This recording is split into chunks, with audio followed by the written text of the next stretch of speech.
LEGO fans, this week we're back into some Star Wars action with set 75052. It's the Star Wars Mos Eisley Cantina. Oh, this is a set I've been waiting to put together for a long time, so let's get to it.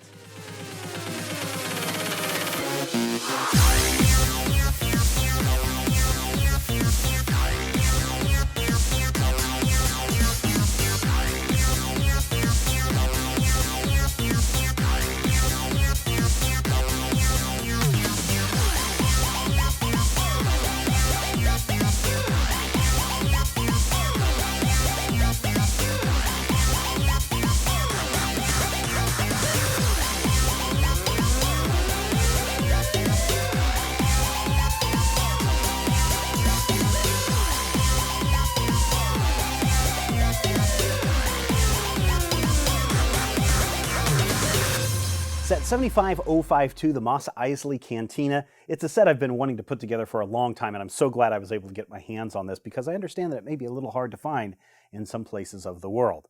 Let's start off, as we always do, with the characters, and here's our first shot.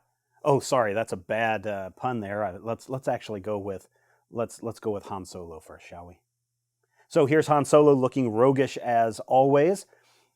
Looks like a good figure, and I like the fact that they're able to get some paint all the way around. Then we have Greedo, of course. I like the sculpt of Greedo's head. It looks really cool. For some reason, though, it looks a little tinier than I thought it would be, but maybe that's just because I'm comparing it to the figures that we have of the Mos Eisley Bith Musicians. There's 3 of them in this set. Their facial sculpts are fantastic, and each one of them has their own unique instrument. I like that a lot.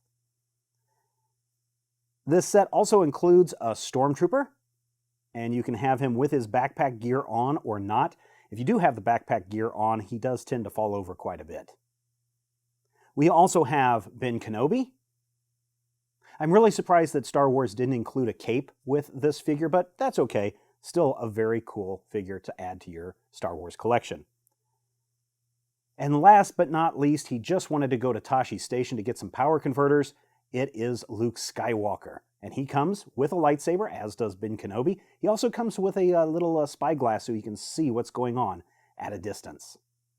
With the characters out of the way, let's focus on some transport units. Now, I totally forget what the name of the lizard guy is that they ride on. It's not a bantha, I know that. But this is really kind of cool because if you want your free roaming, I'll just call it a lizard monster, then you can take the back off and fill it in with some Lego brick. But if you want the Stormtrooper to ride on top, looking for droids, you certainly have that option available to you. I like this a lot. It's an interesting sculpt. The mouth opens and closes. You can have him feeding or watering at the cantina watering hole. Just a nice sculpt. With only 616 pieces, I wasn't looking for a lot of detail in this entire set, so I was really surprised at the amount of detail that we got in the Landspeeder. We do have stickers that help convey this idea of parts cobbled together to create this unit. We do have seating for 2. We do have the steering wheel on the right side instead of the left side. Nice touch.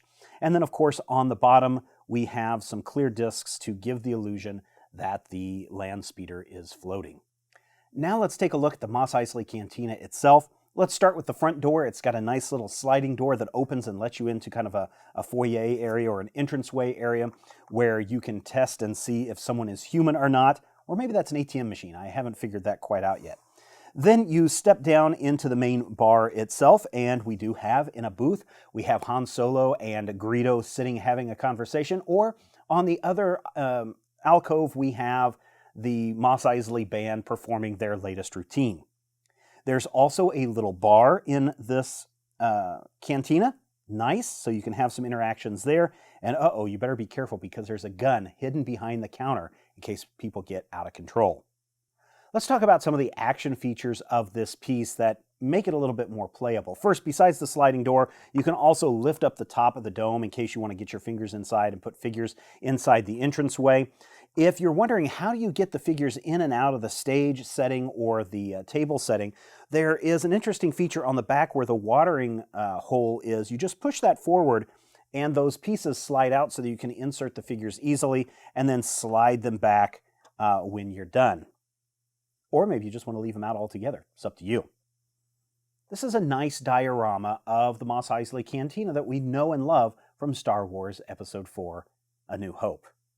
On the back, you have a watering hole for your Dewback. A Dewback, that's what its name is. You also have a moisture evaporator for collecting moisture and who knows what other things you might collect with it, because who knows what else it does besides collect moisture. That's set 75052, the Mos Eisley Cantina, and it's really a lot of fun to play with. Although I would say that there are 4 figures that I think are really needed for this set that are missing. The first one is R2-D2, then C-3PO. Chewbacca would have been a nice addition to this. And then the bartender. Now that could either be the male bartender that we see in the movie or B. Arthur. I really don't care. I think it would also be interesting to have added a few more patrons to the cantina. A couple of aliens that are sitting around or perhaps interacting with Luke. One of them that could have a removable arm, if you know what I mean. But overall, this is fun. I know that you can find these other characters in other sets, well, except for B. Arthur. I don't think you can find her in any set. But there are other figures like C-3PO and R2-D2 that you can find in other sets. Bring them all together. Have a lot of fun. I think this is one of my favorite Star Wars sets that I've opened in recent months. It's set 75052, the Mos Eisley Cantina. If you have it, great. Use the comment section below. Tell me what you like or what you don't like about this set. If you want to, please follow me on Twitter at Major Spoilers. Be sure to visit our website, majorspoilers.com. Subscribe to this channel so you know when all of our new videos are out. And until next time, take care.